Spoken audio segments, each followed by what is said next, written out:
It's the Faygoluvers heaven, bro. It's the Faygoluvers heaven, bro. It's the Faygoluvers heaven, bro. It's the Faygoluvers heaven, bro. Faygo high beast. I'm a beast from the east. No individual human has ever been away from the Earth, and one of humanity's greatest achievements. This is what the Earth would look like from there if you were standing there with them. And if you wanted to communicate with somebody back at home, it would take a message about 2.5 seconds to travel between you and them, since that's how fast the speed of light can travel at. This is a photo that was taken on Mars, and that tiny dot that you see there is Earth as seen from the Martian surface. On average, Mars is an incredible 225 million kilometers away from Earth, but that distance can be as high as 401 million kilometers. That means that whenever humanity finally gets around to landing a human on the planet, that person will be 986 times further away from Earth than the astronauts who landed on the moon were. In addition, the time delay for sending a message from Mars back to Earth isn't just 2.5 seconds, it's actually more like 20 minutes each direction,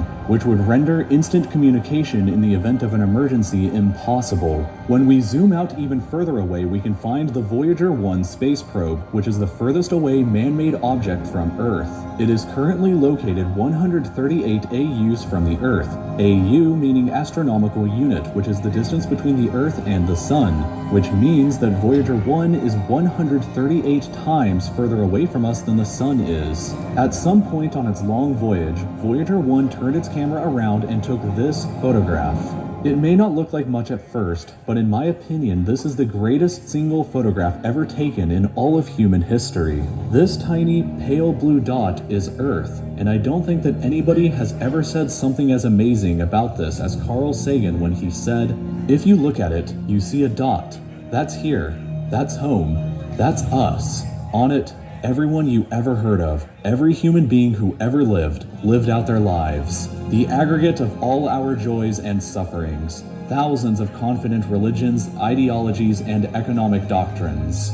Every hunter and every forager, every hero and coward, every creator and destroyer of civilizations, every king and every peasant, every young couple in love, every hopeful child, every mother and every father, every inventor and explorer, every teacher of morals, every corrupt politician, every superstar, every supreme leader, every saint and sinner in the history of our species lived there, on a mote of dust suspended in a sunbeam. Voyager 1 is currently traveling at 17 kilometers every single second, but even at that speed, it won't break out of the reach of our solar system for another 30,000 years. Once we go beyond the solar system, we arrive in our interstellar neighborhood. Here we shift to the light year unit of measurement, which is the distance that light travels in a full Earth year, or about 9.461 trillion kilometers. The star Proxima Centauri here is the closest other star to us other than our Sun, but it's still 4.24 light years away from us. To put that into perspective, if it was heading in the right direction, it would still take Voyager 1 over 70,000 years to reach it. In other words, if you drove your car at 100 kilometers an hour like in our previous example to the moon, it would take over 6 times longer than the entire age of the universe is just to finally get there, and it wouldn't even exist still when you arrive. When we zoom out even further, we can see the entire Milky Way galaxy, inside of which Earth is located right here. This yellow dot is the furthest extent of humanity's radio broadcasts throughout history, which means that any possible aliens who live outside of this range are totally unaware of humanity's presence. It's complete silence outside of this yellow dot as far as we are currently aware, but the entire galaxy spans over 100,000 light years from end to end. There are over 100 billion stars and over 100 billion planets inside of our galaxy. But you have never seen the full glory of the galaxy at night, because 99% of the stars that you can see with the naked eye are limited to this small, tiny region right here. But even this massive galaxy is nothing compared to the rest of what's out there. Zooming out even further and we arrive at the local group of galaxies, a collection of 54 different galaxies that is about 10 million light years across. But zooming out even further, and we can see the Virgo supercluster, of which the local group here is just a tiny segment of. There are at least 100 other groups of galaxies just like our own local group inside of here, and the distance from one side to the other is a mind-numbing 110 million light years. But even the massive Virgo supercluster is nothing but a quiet and tiny lobe of the Great Laniakea supercluster, an enormous structure that is home to our galaxy as well as 100,000 other galaxies. The distance from one side to the other is 520 million light years, but from even there we can zoom out all the way to the entire observable universe and see that even the titanic Laniakea supercluster is just a tiny and insignificant part of everything.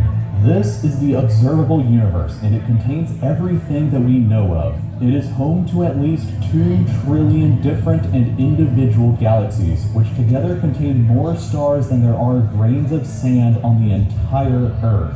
The distance from Earth to any side of the observable universe is 46.5 billion light years, which means that the entire width is 93 billion light years across. What's perhaps even more interesting, however, is what actually lies beyond the observable universe. Keep in mind that the observable universe is all that we can currently see, and it's entirely possible that the rest of the universe outside of it is vastly larger and more fantastic than we can possibly ever imagine. Juggalos and Juggalettes, please welcome Jumpsteady and Violent J, the Men in Black.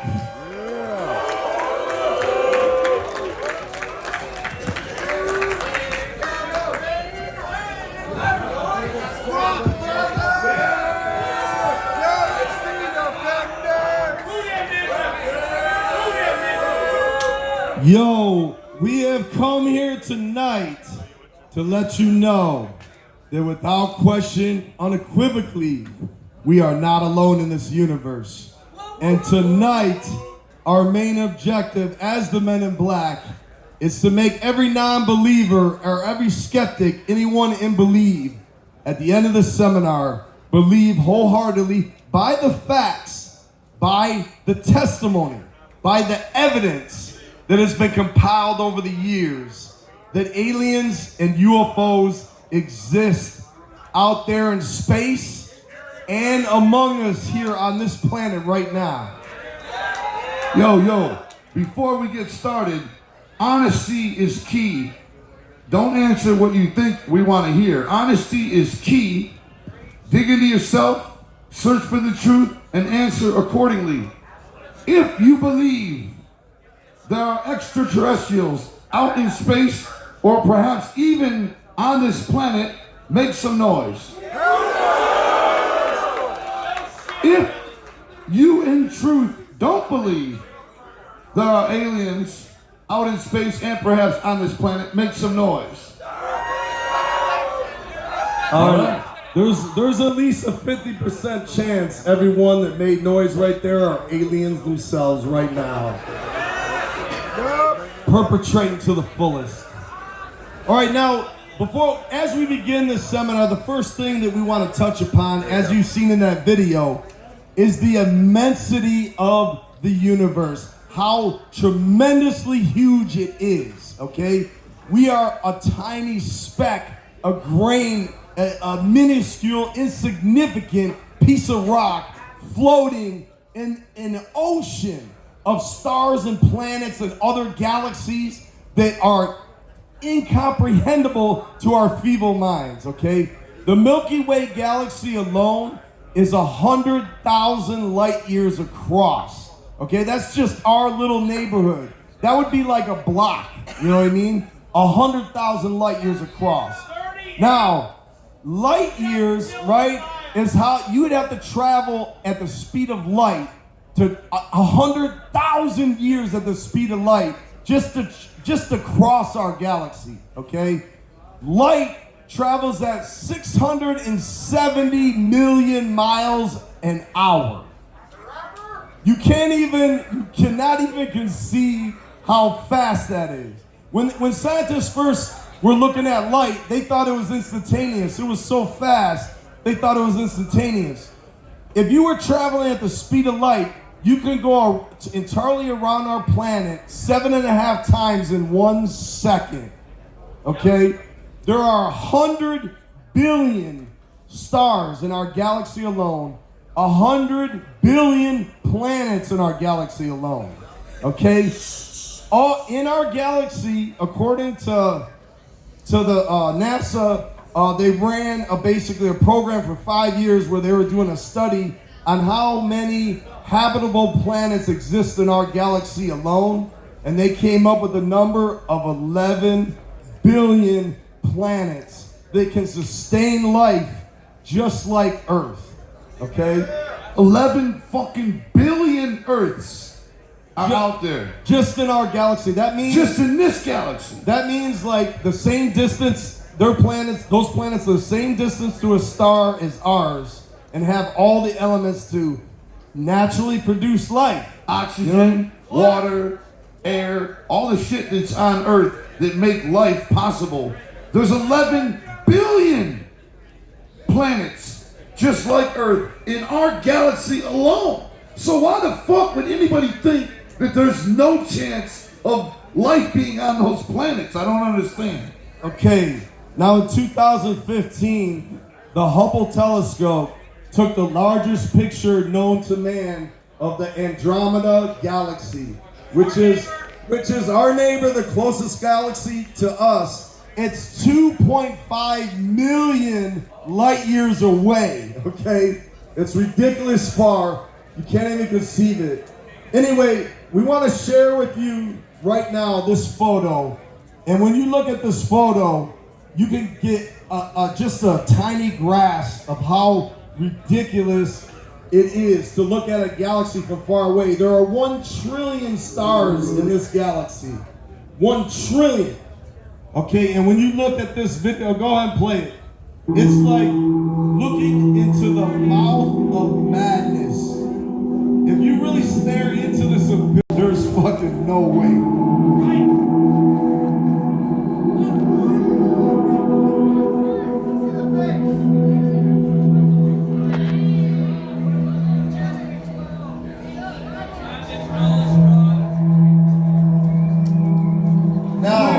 It's like static.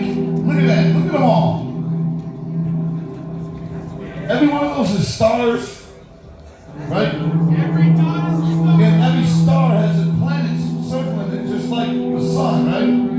Yeah, that's right. Now, the Andromeda Galaxy, remember there are 2 trillion galaxies in the observable universe.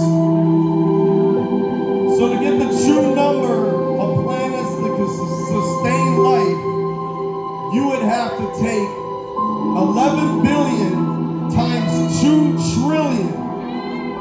That's how many planets can sustain life. Right, holy shit is right.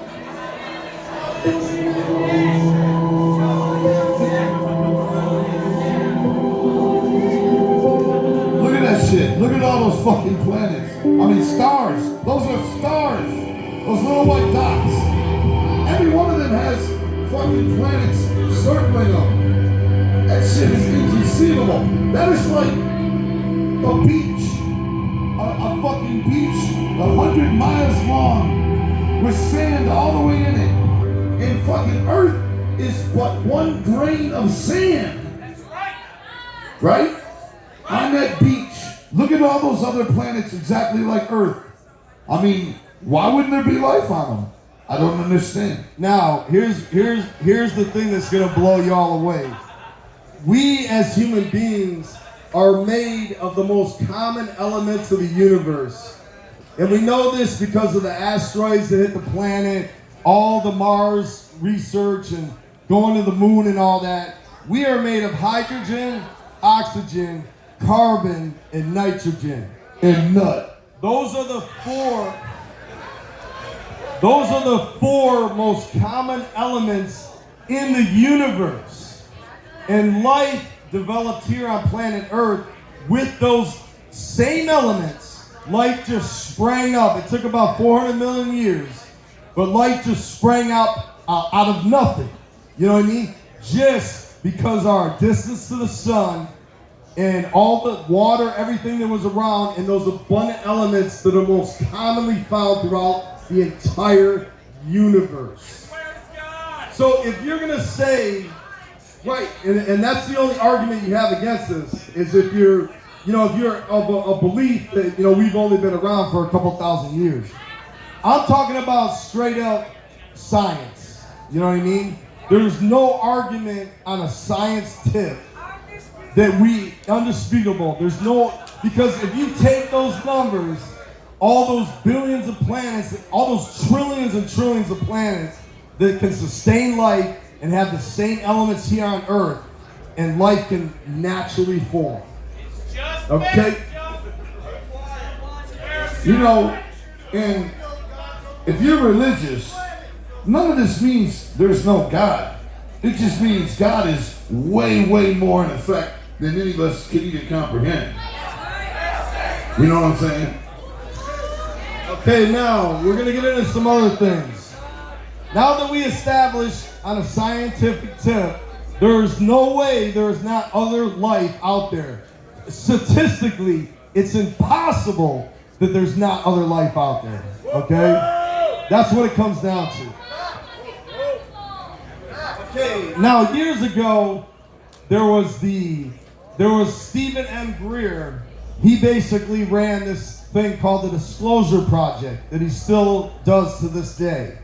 And they gathered in front of the press club, and basically 500 high-level officials, scientists, military, airplane pilots, everybody was credible, came forward with their stories about how aliens exist, that aliens are here. And they all came forward because they were tired of the United States continuously hiding the truth from the public, which they've been doing for many, many years. They've been hiding the truth. National fucking air defense ninjas, government ninjas that don't give a fuck about 2 seconds of fame from telling their story in the press. I'm talking about credible ninjas, scientists, biochemists, all kinds of people like that, all came forth with their own stories of working for the government and being told to shut the fuck up about the UFO that you're working on, or national air defense people that were right there commanding a fleet of jets when they spotted a UFO. Only a high-ranking officer came and said, "That UFO you just spotted, you didn't spot shit. Forget about it. Those are your orders." And they kept those orders for like 15, 20 years until they retired. Then they were like, wait a minute, I'm retired, I don't have to keep quiet anymore. So they all came forth. How many people, Rob? 500 people. That's just the 500 most credible they could. There's obviously tens of thousands of people with stories.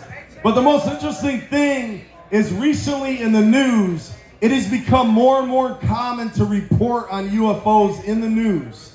They used to shun it. You used to lose a career if you ever came up with a story about UFOs. But recently, within the last 5 or 6 years, now all of a sudden the news is running reports. They're having people come, forward and telling their stories on the news. And the question is why? What has changed? A lot of people, including myself, believe that the government's about to drop some shit on y'all. Really soon.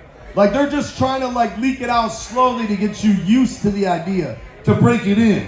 Let's watch this next video, if we can. This is Nick Pope. He's a journalist for the British government, and his job was basically to research UFO phenomena. Go ahead and play the video.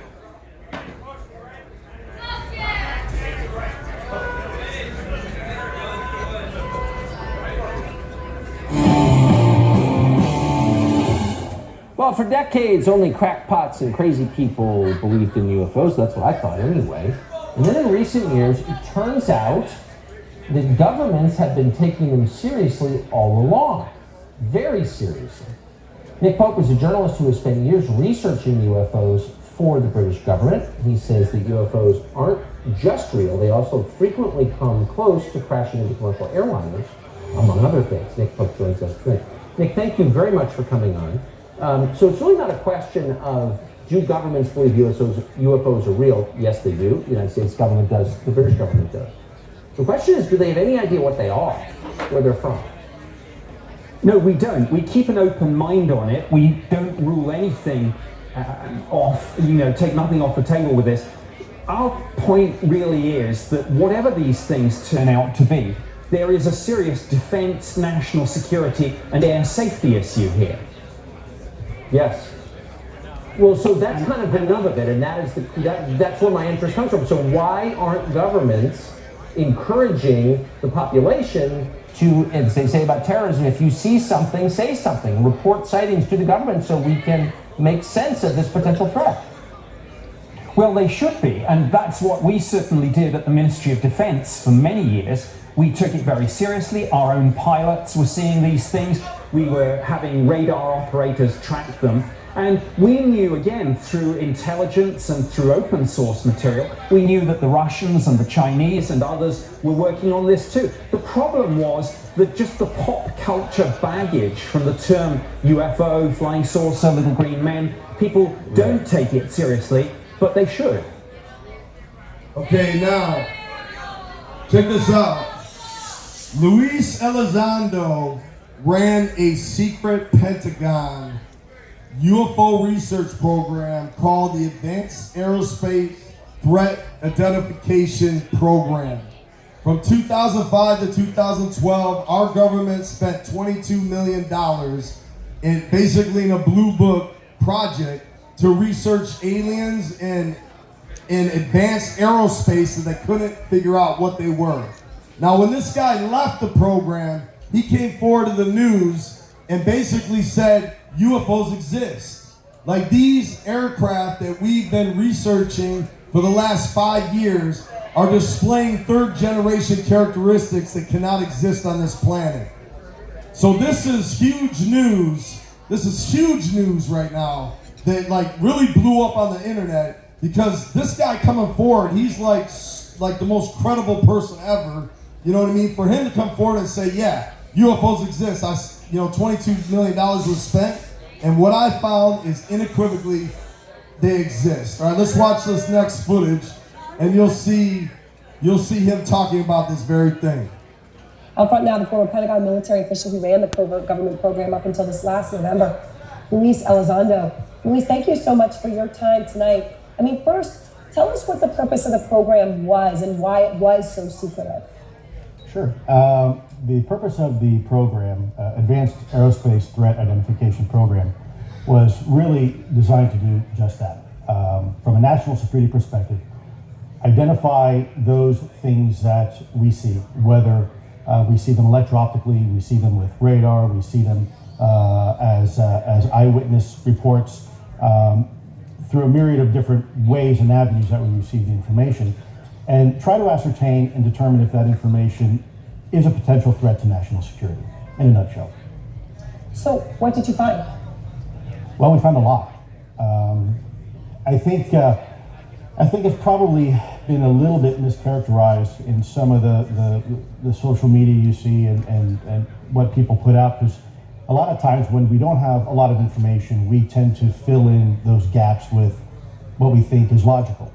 And there's still, by the way, a lot we really don't know. I think what's important is that we have identified some very, very interesting anomalous type of aircraft. Let's call them aircraft. Things that don't have any obvious flight surfaces, any obvious forms of propulsion, and maneuvering in ways that include extreme maneuverability beyond, I would submit, the healthy G-forces of a human or anything biological. Hypersonic velocities, low observability, positive lift, again, seemingly defying the laws of aerodynamics. And I know you think it's important. I know you think that the government didn't take the threat seriously enough. So let me just ask you point blank the question. Do you believe that life from somewhere else, while you ran this program, came here, visited, observed? I will tell you unequivocally that that through the observations, scientific methodologies that were applied to look at this phenomena, that these aircraft, we'll call them aircraft, are displaying characteristics that are not currently within the U.S. inventory, nor in any foreign inventory that we are aware of. So I know you're being clear, but I mean, the answer is yes. I can't speak on behalf of the government. Obviously, I'm not in the U.S. government anymore. My personal belief is that there is very compelling evidence that we may not be alone. Okay, now wait a minute. Let me just say this. Did you see that fucking footage? That is not some ninja with a fucking camcorder. That is a fucking like a jet. You know what I'm saying? A military jet locked on with precision fucking equipment onto some item that's spinning in a way that no known flying machine can do on this planet. That shit is just spinning in the air. And you know, if you really dig into the full story of what those jets saw, when that shit was done, when they were, you know, when it wanted to leave, that shit zipped off like zip. You know what I'm saying? And it's right there on film, not some camcorder, but on a jet's data, like real equipment is capturing this shit, man. You know what I'm saying? In that other one they showed, man, if you watch the whole clip, that shit releases some sort of black gas behind it. It's so fucking creepy, man. They don't even know what the fuck it is. And this is high-level equipment zooming in on this shit, locking in on it with precision equipment. It's pretty fucking trippy. What could it be? I mean, I don't know. You know what I'm saying? Like, nobody in the government knows what the fuck it is. Are you telling me some guy built it in his garage? And your own government don't even know what it is? I don't know. Now, Christopher Mellon, who is the former Secretary of Defense, has come forward and released basically a TV show for the History Channel called Unidentified. He has devoted his life. This is the former Secretary of Defense, okay? He has devoted his life to try to bring forth the truth from what he knows about UFOs and the phenomena and aliens and all that. You can watch it right now. It's actually out right now. Let's see what he has to say about it. Roll the video, please. Talk about out of this world. Navy pilots are claiming they've spotted UFOs nearly every day for 2 years. Wow, at first, the pilots reportedly thought these objects were a part of a top-secret drone program, but a near collision in 2014 changed their minds. Now our next guest is sounding off in a brand new series on History Channel called Unidentified Inside America's UFO Investigation. Here with more former Deputy Assistant Secretary of Defense for Intelligence, Christopher Mellon. Christopher, do you believe the UFOs exist? We know that UFOs exist. This is no longer an issue. The Navy itself has publicly acknowledged the fact that they exist, and Navy pilots, active duty pilots, have gone on the record in the New York Times acknowledging the fact that they exist. So the issue now is, why are they here? Where are they coming from? And what is the technology behind these devices that we're observing? Are there indications that these unidentified flying objects are doing things that this world is not capable of? There are indications, actually. The Nimitz incident, a famous example of this, which was well documented by multiple radars, multiple pilots in broad daylight. That vehicle demonstrated speeds in excess of 5,000 miles an hour. It was able to hover 50 feet above the ocean after descending from above 80,000 feet. So the pilots who are observing these craft are absolutely mystified, and that comes through clearly in their public statements. All right. Now, along with him, just recently, within the last 4 months or so, many Navy pilots have come forward and they're starting to share their stories. Before, the government would always keep this quiet. There's like all kind of stories about how there's, you know, they would be completely shut down if they mentioned anything about flying objects. But now, all of a sudden, it's okay for everybody to talk about what they see. So if any of y'all been watching the whole UFOlogy thing, like the studying this, all of a sudden it's a floodgate of people coming forward that were repressed for all this time and were not allowed to speak. They're now coming forward and speaking about what they've seen. Here's an example of some of the pilots as they tell their story of what they've witnessed.